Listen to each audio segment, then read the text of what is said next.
Just request के आप अपने आप को आइडेंटिफाई कर लें, सवाल पूछ।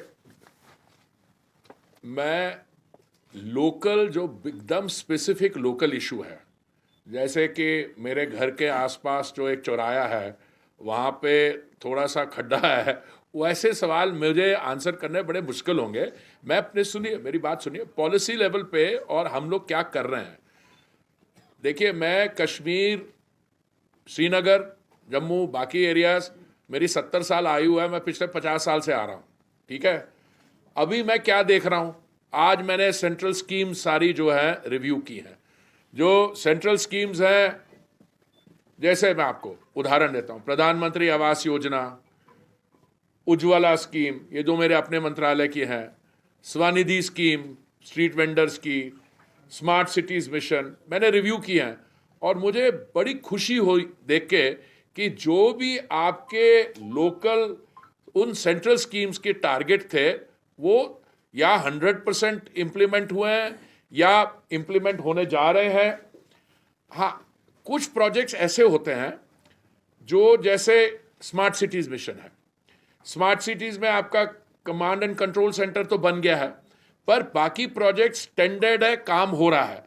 जैसे काम हो रहा है उसके दौरान किसी चीज की असेसमेंट करना सही नहीं होगा। मैं उसके कई उदाहरण देता हूं, क्योंकि एक बार काम खत्म हो गया तो आपकी capacity to meet flood water, एक बार वहां पे कंक्रीटाइजेशन हो गई ना, एक बार वो कंक्रीट बन गया, फिर उसके बाद देखिए यू नेवर नो कि दिस इज, मतलब बाढ़ तो हम दैट इज नेचुरल, देखिए, कभी भी हो सकता है, उस टाइम तो स्टैंड बाय भी नहीं हो सकता। नहीं, I will tell you madam, I give you concrete examples. Urban flooding को डील करने के लिए, if your question is on urban flooding, बहुत चीजें, बहुत सारे स्टेप्स हमने लिए, नहीं, बहुत स्टेप्स लिए हैं और बहुत स्टेप्स और लेंगे। होता क्या था, जब इन चीजों पे फोकस नहीं था तो व्हाट यूज्ड टू डू, अगर एक कमर्शियल एस्टैब्लिशमेंट है, waste at the point of production, क्या कहता था, दिन भर का काम हुआ, लंच टाइम पे भी गाहक आए, शाम को भी आए, वो सब्जी काटी, वो जो कचरा था अखिल में, जो घर के बाहर या रेस्टोरेंट के बाहर गली उसमें छोड़ दिया, वहां पे नाली भी ब्लॉक होगी, वो हो गया।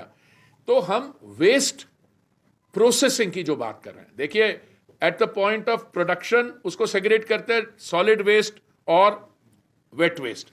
वेट वेस्ट का तो कंपोस्ट बन जाता है, वो आप लोकली भी यूज करते हैं और जगह भी करते हैं। The rest solid waste has to be converted to energy. अब मैं आपको उदाहरण देता हूं, फिगर्स देता हूं। 2014 में जब मोदी जी ने दायित्व संभाला दिल्ली में, उस समय हमारी परसेंटेज ऑफ सॉलिड वेस्ट जो प्रोसेसिंग करते थे कोई 17% थी। मैडम, उसको चलते चलते हम ले आए हैं कोई 75-80% तक। और मुझे पूरी उम्मीद है कि आने वाले कुछ ही समय में टेक्नोलॉजी का इस्तेमाल करके, इन्वेस्टमेंट करके, और हम sewage treatment plants, waste processing facility, देश भर में ये हो रहा है। अभी आप जो इंडिविजुअल प्रॉब्लम कह रहे हैं एटसेट्रा, वो अभी काम चल रहा है वहां पे, और मुझे पूरी उम्मीद है कि जो काम होगा उसको, प्रोजेक्ट को कंप्लीट होके जो आप सिचुएशन करेंगे, बाद में क्या होगा, सब सही होगा। मेरा अपना एग्जाम्पल है, मैं अभी, जब हम लोगों ने कर्तव्य पथ बनाया दिल्ली में, जब मैं उस पर काम चल रहा था तो बहुत लोगों ने उस पर बयान दिया, उस पर रिप्रेजेंटेशन भी लिखी। उसमें कई बड़े सीनियर लोग थे, उन्होंने कहा कि इससे ग्रीन कवर कम हो जाएगा। उन्होंने बोला यहाँ पे जो जामुन पेड़ हैं वो उखाड़े जाएंगे। उन्होंने कहा कि ये सारा बाढ़ आएगी तो ये हो जाएगा, अंडरपास फ्लड हो जाएगा। तो मैं यही कहता हूं कि जो भी डेवलपमेंट प्रोजेक्ट्स होते हैं, मैं पिछली 5-6 बार आया हूं, मैंने आपके स्मार्ट सिटीज के प्रोजेक्ट देखे, हैंगिंग गार्डन देखा, बाकी आप थोड़ी सी patience, and I'm sure the problem will be solved not only to your satisfaction, but इन चीजों में it's not an individual's assessment। अभी सारी स्कीम्स के मैं आप फिगर दे दूंगा आपको। दीनदयाल योजना, अंत्योदय योजना, NULM जो है, जो स्वनिधि स्कीम है, उसके मैं दे दूंगा। और आपके आने से पहले मैं लाभार्थियों से, हमने कोई सब स्कीम्स के लाभार्थी से, कईयों को जिन्होंने उज्ज्वला का था, कोई प्रधानमंत्री आवास योजना के थे, एक भाई साहब बोले जो जिनका सैंक्शन हुआ अभी हुआ नहीं, तो फिर मुझे बताया गया कि कुछ शायद 72 केसेस ऐसे हैं जो अभी फुलफिल करने हैं। इसलिए ये स्कीम्स अच्छी तरह चल रही हैं और हर एक मकान जो है ना प्रधानमंत्री आवास योजना में नहीं होता। अफोर्डेबल हाउसिंग स्कीम बाकी लोग भी चलाते होंगे, कमर्शियल लोग भी चलाते हैं, पर प्रधानमंत्री आवास योजना के 4 वर्टिकल्स हैं। अफोर्डेबल हाउसिंग इन पार्टनरशिप, जैसे राज्य सरकार उसमें थोड़ा सा मदद ज्यादा करती है, वो लैंड देती है और कुछ अमाउंट देती है, और सेंट्रल गवर्नमेंट भी देती है। जैसे हाइपोथेटिकली अगर राज्य सरकार जमीन दे रही है तो सेंट्रल गवर्नमेंट और स्टेट गवर्नमेंट दोनों 1.5 लाख रुपए दे रहे हैं। इट्स अ पॉसिबल, कुछ स्टेट गवर्नमेंट ज्यादा भी दे रही है। बेनिफिशियरी लेड कंस्ट्रक्शन, आज एक भाई साहब जो जिनको उसका लाभ मिला, वो कहते 1,68,000 रुपए शायद वो बता रहे थे उनको दिया गया। तो ये schemes are operating well and gas prices are kind of going upwards. That is Stable है, but कुछ उम्मीद है नीचे आएंगी? देखिए petrol and diesel prices were deregulated. Petrol prices in 2010 or diesel prices in 2014. Petrol price और diesel price कैसे determine होती है? हमारा क्रूड ऑयल इंपोर्ट्स के लिए we are 85% dependent on imports. तो आप इंटरनेशनल प्राइस देखिए, उसके साथ you add the cost of insurance and freight, and you add to that the refining margin and dealer's commission, so you'll get the price. But in between, factor in the taxes which the state government charge, VAT which is a percentage of the figure, and the excise which the central government charge. अब मुझे थोड़ी सी आपकी question के साथ हैरानगी है कि कब कम होंगी। आप आए, जहां मैं जाता हूं मैं प्रशंसा सुनता हूं कि दुनिया भर में पेट्रोल और डीजल प्राइसेस यहाँ पे हैं और हमारे यहाँ स्टेबल है।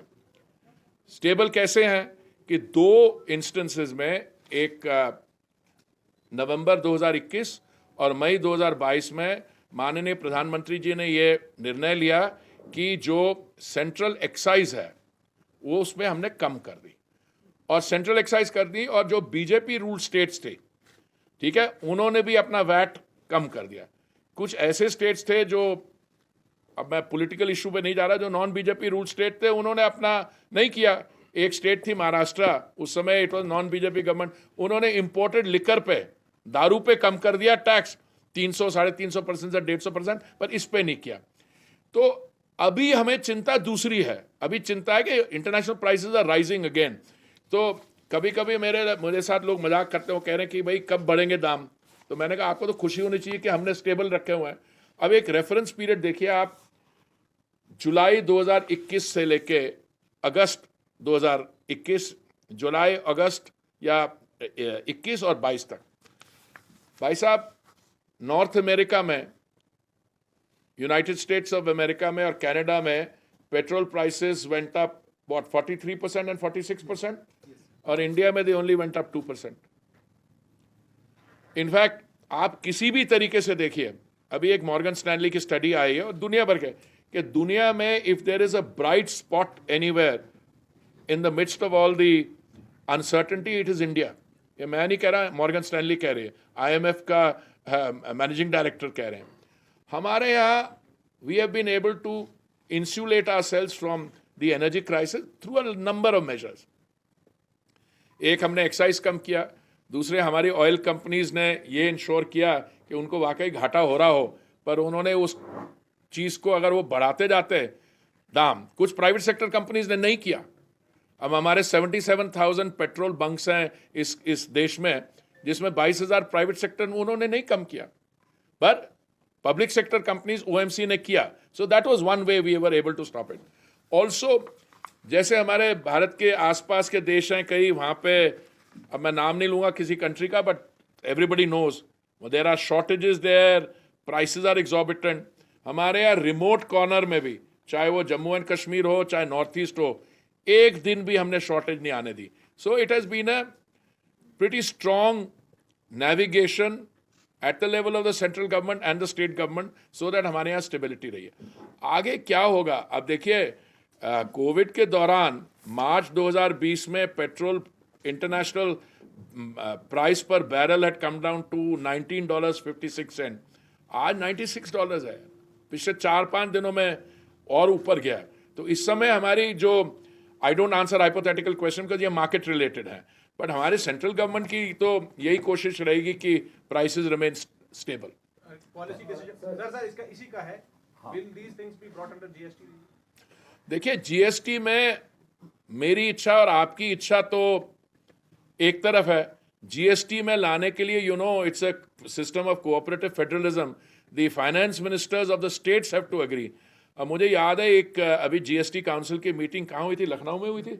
लखनऊ में हुई थी जो लास्ट वाली.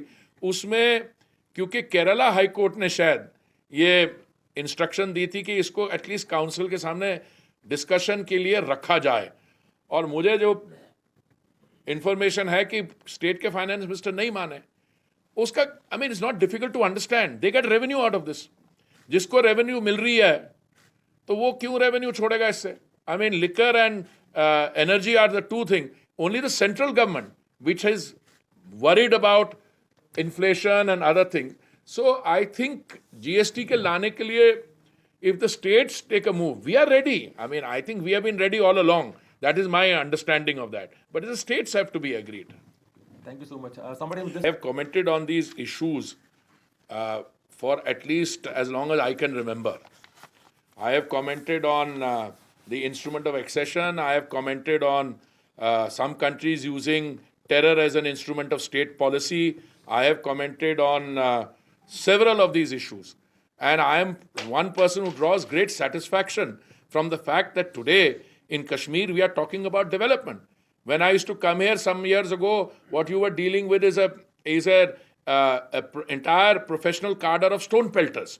Now, what Kiren Rijiju is saying, and I totally agree with what he's saying, but there are things he said initially, which is that why was the issue taken, first of all, to the international or multilateral forum? See, my information all along has been that the then Maharaja was happy to sign the instrument of accession. Okay, Maharaja Hari Singh. That's my information. That's what I've read as a student of history. But somehow the political leadership in Delhi were saying, I mean, I read a quote today, which has come in one article. I read it hurriedly early in the morning, saying that they wanted it to be more broad-based, and therefore they wanted a plebiscite, or they wanted to take it to a multilateral forum. I think you can't have a higher degree of folly than that. Folly, I use the word mildly.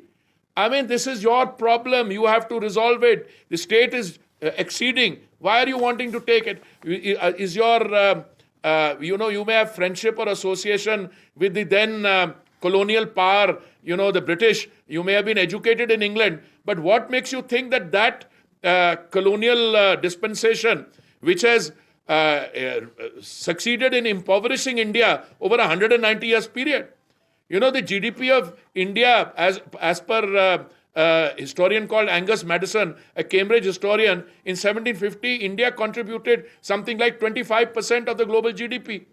And after 190 years of association, after 1757, you take 190 years, you were down to what, 2 or 3% of global GDP. Now, is it an error of judgment? Well, you can say a man made a mistake, but you can't justify it. And I also read a comment by someone else saying it was not his fault. Arey bhai, dekho, the historical facts are staring you in the face. That making that reference and calling for a plebiscite, etc., was a, I don't think it's a folly. I think it's a monumental blunder. So I agree with my dear friend and colleague Kiren Rijiju entirely. But I also tell you something. Because you made that mistake, other people took advantage of it. How did they take advantage? I mean, one country has been using terror as an instrument of state policy. I gave an interview 20 years ago. We are in 2022. मैं बात कर रहा हूँ 2002 की है ना वो heart talk 2002 ना 2001 even more than 22 years ago 23 years ago 21 years ago, sorry. Now this was an interview on BBC Hard Talk. You can still see it. And in 2001, I had said, this is a problem created from across the border. But they could create that problem because we or somebody on our side had allowed them to do it. That is the real story.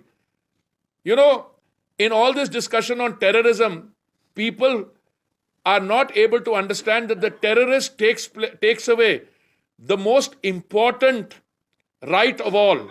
That is the right to life. Because democracy is based on resolution of differences.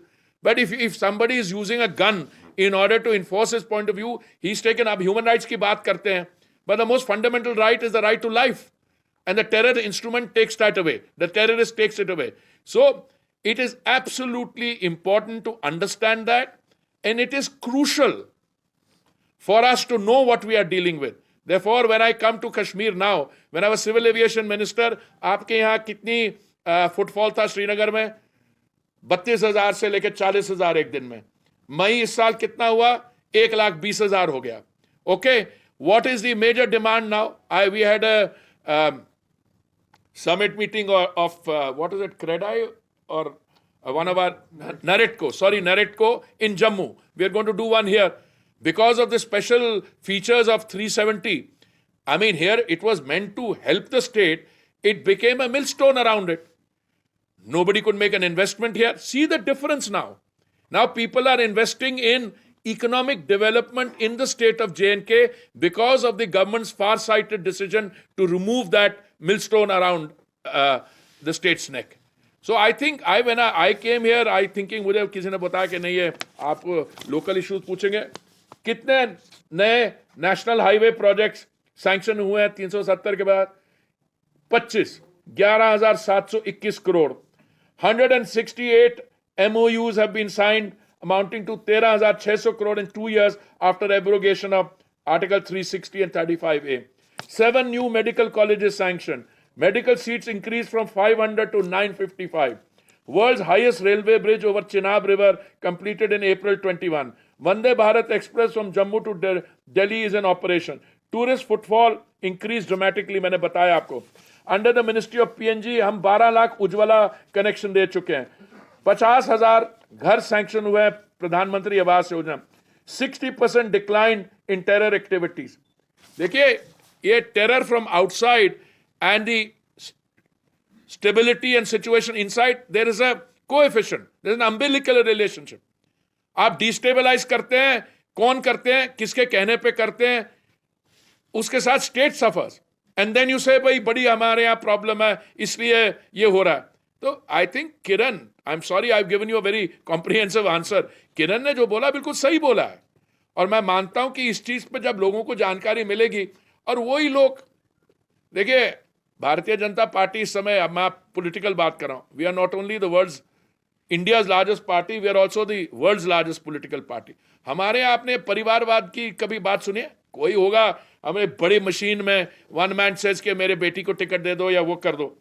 But we are, भाई it was 2002 heart talk, January February, it doesn't matter 2001 या 2020 साल पहले. मैं ये कह रहा हूं कि we are a professional democracy pursuing clinically through development. This is what we are doing. बाकी लोगों के आप मुद्दे देखिए. कल कोई बयान दे दिया युवा नेता ने कि वो रेलवे प्राइवेटाइज हो रही है, पता नहीं कहां से, एक तो एडवाइजर भी पता नहीं कहां से ढूंढ के लाते हैं. तो आप देखिए इसकी जो आपने सवाल पूछा, 1947 में गलती हुई, उससे पहले गलती हुई, अपीजमेंट की पॉलिसी चली. since you asked me a question, I'm very happy to respond to it with full facts and figures.